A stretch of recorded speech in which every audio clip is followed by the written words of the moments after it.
The absence of a universal definition of the concept of affordable housing is due to the different socio-economic context in which housing is produced and demanded across different countries, cities, regions, and social groups.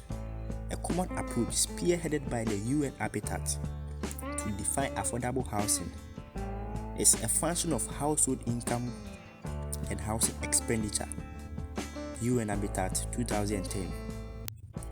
In the view of UN Habitat, spending more than 30% of household income on housing could have an adverse impact on other critical needs of households, including health, education, clothing, and food. Ghana is following a continent-wide trend of booming population towards cities. The recent population census by the Ghana Statistical Service estimated a population increase by 6.1 million from the 24.7 million recorded in 2010, constituting an annual intercensal growth rate of 2.1%.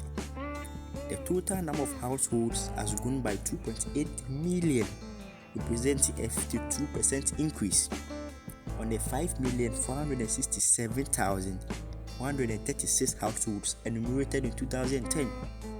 That's so huge. So in this video, we are going to discuss 5 ways Ghana can solve its housing issues. Before we go any further, remember to like and subscribe to our channel for more business insights in Africa and around the world. Without further ado, here are the 5 ways Ghana can solve its housing issues. 1. The government should introduce some standardization for landlords in rented buildings for residential purpose. Every rented apartment should have its own toilet, bath facility, standard kitchen with roofing and painting. Government should implement a Land Acquisition Act law, which will allow the government to acquire land when any fire outbreak or natural disaster happens. With this, the government can build good structures to contain 1,000 to 2,000 people with their own grocery stores, gyms, schools, and banks. Another important feature of the apartment is the communal space. This is reserved for weddings, ceremonies, funerals, and even polling stations during elections, which the government can generate revenue from to maintain the apartment. 2. The government should set price ranges for apartments which all landlords are obliged to comply with. For example, single room with all the standard features can be ranged 150 cedis to 200 cedis per month. Also, chamber and hall with standard features can be ranged 200 cedis to 350 cedis per month. Also, 2 bedrooms with all the standard features or facilities could cost 350 cedis to 500 cedis per month. In view of this, the household income is not spent more often on housing, which brings a relief in other critical needs such as health, education, clothing, and food. The third point, the government should make sure any person intending to offer building for rent should register the building at the local assembly for structural integrity, inspection, and compliance to standards mentioned earlier. They have to pay yearly amounts to the local assembly based on the number of facilities for renewal of the landlord titles.